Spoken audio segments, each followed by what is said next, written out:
पहले उलेमा बोर्ड ने 10% मुस्लिम आरक्षण की बात, दंगाइयों से केसेस हटाने की बात, आरएसएस पर प्रतिबंध की बात की थी।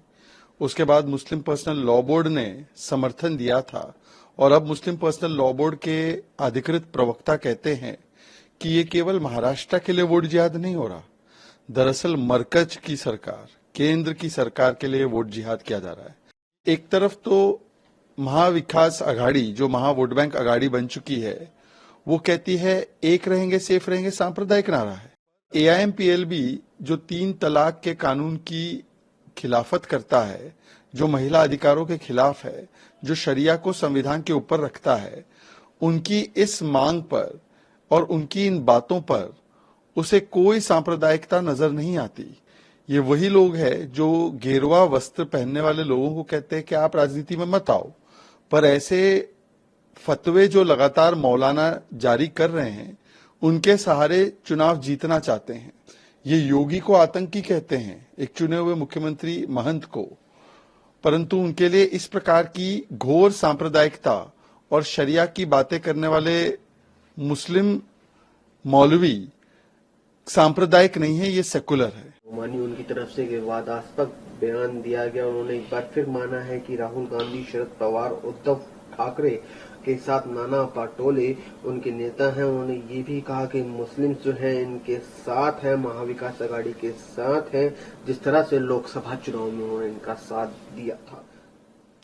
सारी बातें अब खुलकर सामने आ चुकी है। पहले उलेमा बोर्ड ने 10% मुस्लिम आरक्षण की बात, दंगाइयों से केसेस हटाने की बात, आरएसएस पर प्रतिबंध की बात की थी। उसके बाद मुस्लिम पर्सनल लॉ बोर्ड ने समर्थन दिया था और अब मुस्लिम पर्सनल लॉ बोर्ड के अधिकृत प्रवक्ता कहते हैं कि ये केवल महाराष्ट्र के लिए वोट जिहाद नहीं हो रहा, दरअसल मरकज की सरकार, केंद्र की सरकार के लिए वोट जिहाद किया जा रहा है।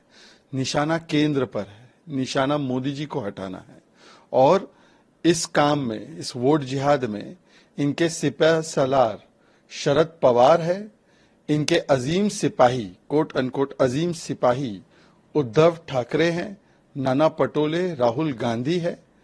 इसका मतलब साफ है कि एक तरफ तो महाविकास आघाड़ी, जो महा वोट बैंक आघाड़ी बन चुकी है, वो कहती है एक रहेंगे सेफ रहेंगे, सांप्रदायिक नारा है, पर एआईएमपीएलबी जो 3 तलाक के कानून की खिलाफत करता है, जो महिला अधिकारों के खिलाफ है, जो शरिया को संविधान के ऊपर रखता है, उनकी इस मांग पर और उनकी इन बातों पर उसे कोई सांप्रदायिकता नजर नहीं आती।